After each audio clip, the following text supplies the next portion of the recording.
예수께서 무리를 보시고 산에 올라가 앉으시니 제자들이 나아온지라. 입을 열어 가르쳐 이르시되 심령이 가난한 자는 복이 있나니 천국이 그들의 것이미요. 참된 복의 길, 첫 번째 시간입니다. 우리는 어떤 시대보다 모든 면에서 풍요롭고 무언가를 많이 갖고 있는, 그리고 누리고 있는 이 시대를 살고 있는 것은 분명합니다. 근데 이 풍요로운 시대에 많은 사람들이 누림이 없고 자유함을 느끼지 못하는 이 불행한 삶을 살고 있습니다. 우울증이라든지 불안, 염려, 이 정신적으로 영적으로도 고통받고 힘든 하루하루를 살아낸 이들이 참 많은 것 같습니다. 이 풍요로움 속의 빈곤을 우리가 경험을 하고 있는 거죠. 그래서 모두 삶의 질에 대해서 관심을 갖습니다. 그러나 우리는 알고 있어요. 우리가 진정으로 바라는 진짜 완전한 풍요로움, 그것을 우리가 채울 수는 없다라는 것을 우리는 잘 알고 있습니다. 또 오직 예수 그리스도 안에서만이 가능함을 우리는 알고 있습니다. 마태복음 5장, 6장, 7장을 우리가 산상수훈이라고 하죠. 산 위에 사람들을 앉혀놓으시고 설교를 하셨기 때문에 붙여진 이름입니다. 이 산상수훈 말씀 중에 잘 알려진 말씀이 마태복음 5장 3절에서 10절에 나오는 8가지의 복에 대한 말씀이에요. 이 팔복이라고 불립니다. 중요한 것은 이 땅에 오셔서 공생애를 시작하신 예수님 최초의 체계적인 설교가 바로 팔복에 대한 메시지입니다. 예수님이 체계적으로 하신 설교의 주제가 복이라는 것을 보면서 왜 그러셨을까 하는 생각을 하게 돼요. 먼저 복이 그만큼 우리에게 중요하기 때문이겠죠. 그리고 그 복을 우리에게 주시기를 원하시기 때문일 겁니다. 한편으로는 오늘날 우리처럼 복에 대해 잘못 생각하는 사람들이 많기 때문일 거예요. 여러분은 복이 무엇이라고 생각을 하시나요? 복에 대해 생각할 때 창대함, 부요함을 떠올리지 않으십니까? 창세기 12장 1절에서 2절 말씀 함께 읽겠습니다. 여호와께서 아브라함에게 이르시되 너는 너의 고향과 친척과 아버지의 집을 떠나 내가 내게 보여줄 땅으로 가라. 내가 너로 큰 민족을 이루고 내게 복을 주어 내 이름을 창대하게 하리니 너는 복이 될지라. 여러분, 여기서 말하는 복이라는 단어가 창대함, 번영이라는 뜻을 담고 있어요. 그러나 성경에서 말하는 복은요, 창대함, 번영이라는 뜻만 있는 것이 아닙니다. 이 안에는 행복, 선함, 아름다움, 바른 길, 그리고 하나님 앞에 무릎을 꿇음, 이 의미도 함께 내포되어 있습니다. 다시 말해서 아무리 창대함과 번영이 주어진다 해도 이것을 통해서 행복을 빼앗긴다면 이것은 하나님이 주시는 진정한 복은 아니라는 것입니다. 단순히 창대하고 부유한 것이 복이라면 이 세상에서 가장 큰 복을 받는 사람 누구겠어요? 많이 가진 사람 아니겠어요? 많이 소유한 사람이겠죠.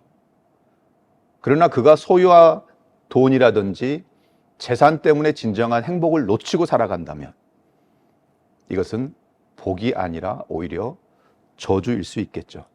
마찬가지로 내가 얻은 굉장한 창대함과 번영이 바른 길을 걷지 않았음에도 주어진 것이라면 그것은 결코 하나님께서 주신 복이 아닌 거죠. 하나님 앞에서 심판의 대상이 됩니다. 선한 양심을 버리고 일을 추진했다 하더라도 창대한 결과가 주어진다면 하나님께서 나를 버리신 겁니다. 이처럼 하나님께서 나를 사랑하신다면 절대로 일어날 수 없는 일이기 때문입니다. 오늘 본문을 통해서 진정으로 복을 받을 사람이 누구인지, 그리고 하나님이 허락하신 복은 무엇인지 우리가 말씀을 통해서 살펴보기를 원합니다. 오늘 본문 3절을 다시 한번 함께 읽겠습니다. 마태복음 5장 3절 말씀입니다. 심령이 가난한 자는 복이 있나니 천국이 그들의 것이며. 가난한 자는 복이 있다. 쉽게 이해할 수 없는 말입니다. 먼저 세상이 요구하는 것을 볼까요? 우리에게 어떤 걸 요구합니까? 강해지라고 요구하죠. 그리고 자신의 강점과 능력을 최대한 보여주라고 이야기합니다. 그게 세상의 방법이에요. 근데 하나님 앞에서는요, 전혀 다른 것을 요구하십니다. 하나님은 심령이 가난한 자를 원하세요.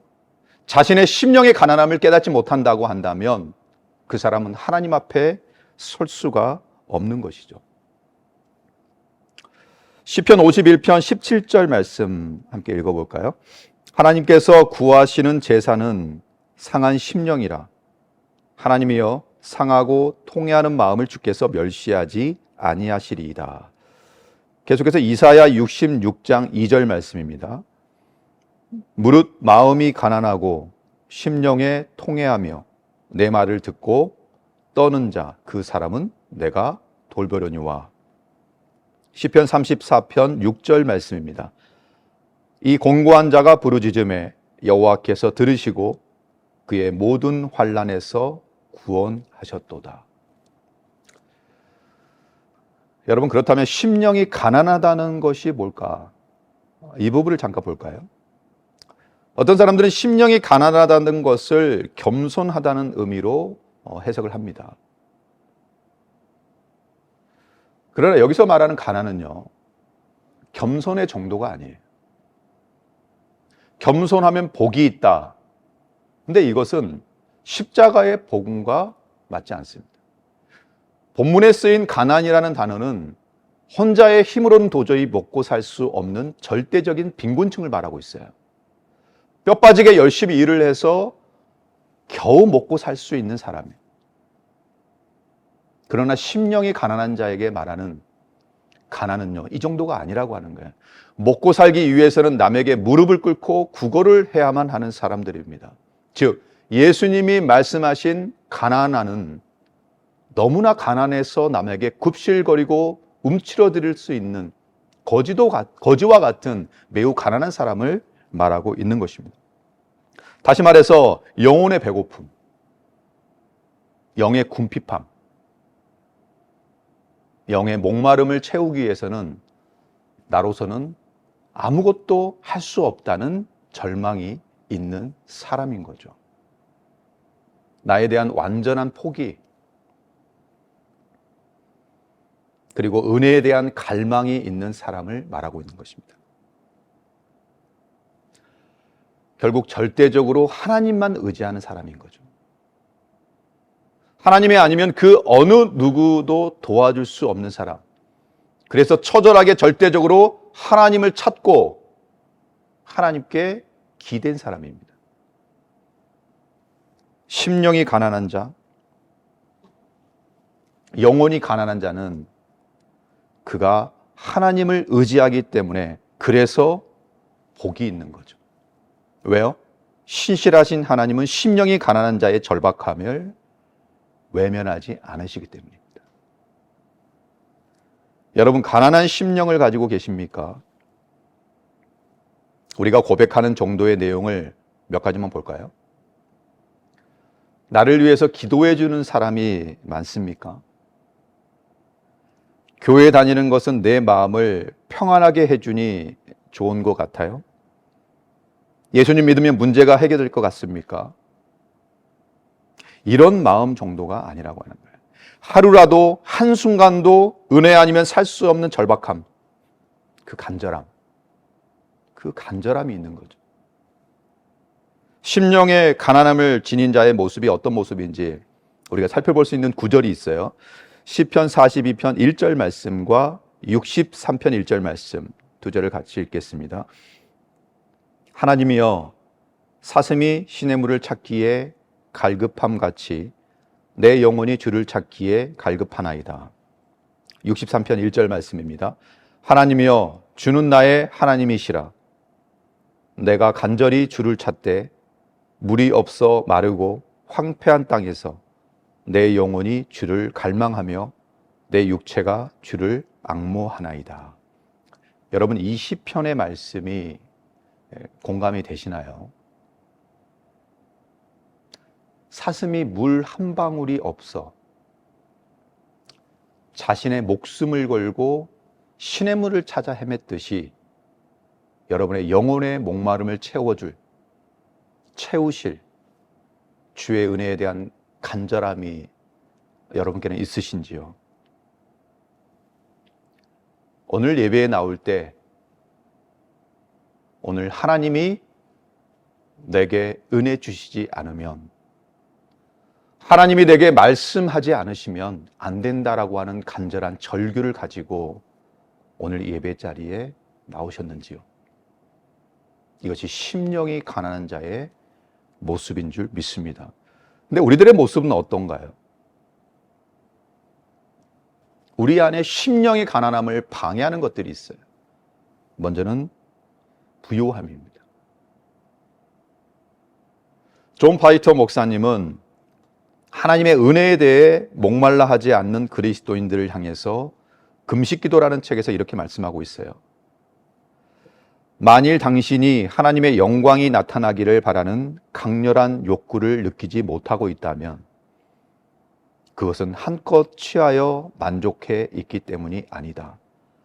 그것은 세상의 식탁에 너무 오랫동안 안주해 있었기 때문이다. 당신의 영혼은 사소한 것들로 채워져서 위대한 것들을 위한 자리가 남아있지 않은 것이다. 하나님은 당신을 이렇게 되도록 창조하지 않으셨다. 우리가 소유한 것들로 인해서 주님을 향한 갈망 또한 사라진 것은 아닌지 생각해 봐야 될 줄로 믿습니다. 우리들에게 가장 큰 영적인 위기는요, 부요함이에요. 예수님이 있어야 할 자리를 대체하는 많은 것들이 있어요. 우리에겐 돈이 주는 안정감이 있습니다. 성공이 주는 만족감이 있어요. 세상의 문화가 주는 즐거움이 있어요. 예수님과 전혀 상관없는 이런 것들, 예수님이 주시는 은혜라고 여기며 난 복받은 인생이라고 착각하고 살아가는 경우가 많다라고 하는 거죠. 내 삶에 큰 문제가 없으니 주님을 찾는 치열함도 없습니다. 하루 기도 안 하고 말씀 안 보니 내게 아무런 문제가 되지 않습니다. 기시미 이치로의 책 제목처럼 아무것도 하지 않으면 아무 일도 일어나지 않는 거죠. 주의 은혜를 향한 우리의 영적 갈망이 사라지고 있는 거죠. 건강하고 경제적으로는 풍요롭고 모든 관계에 있어서 문제가 없다면 그것은 물론 은혜입니다. 그러나 그것으로 인해서 우리에게 주님을 향한 갈망이 만약 사라진다면 그것은 우리에게 저주와 같은 것이 될 것입니다. 여러분을 배부르게 한 세상의 식탁에서 벗어나 하나님께 나아가지 않는다면 여러분 안에 영적 갈망은 저절로 일어날 수 없음을 꼭 기억하시기 바랍니다. 우리가 사모할 것은요, 내 삶의 그 외적인 부요함이 아니에요. 우리에게 필요한 기도 제목은 내게 건강함 주세요, 내게 물질 허락해 주세요, 관계 문제를 풀어주세요 라는 기도가 아니라고 하는 거예요. 주님, 제가 목마릅니다. 주의 은혜 아니면 하루도 한순간도 살 수 없습니다.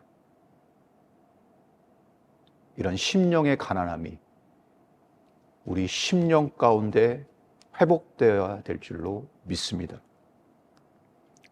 사랑하는 성도 여러분, 나의 연약함과 부족함을 고백하지 못하고 아무런 문제가 없고 내 스스로 잘 살고 있다고 생각하는 마음에서 우리가 돌이키길 원합니다.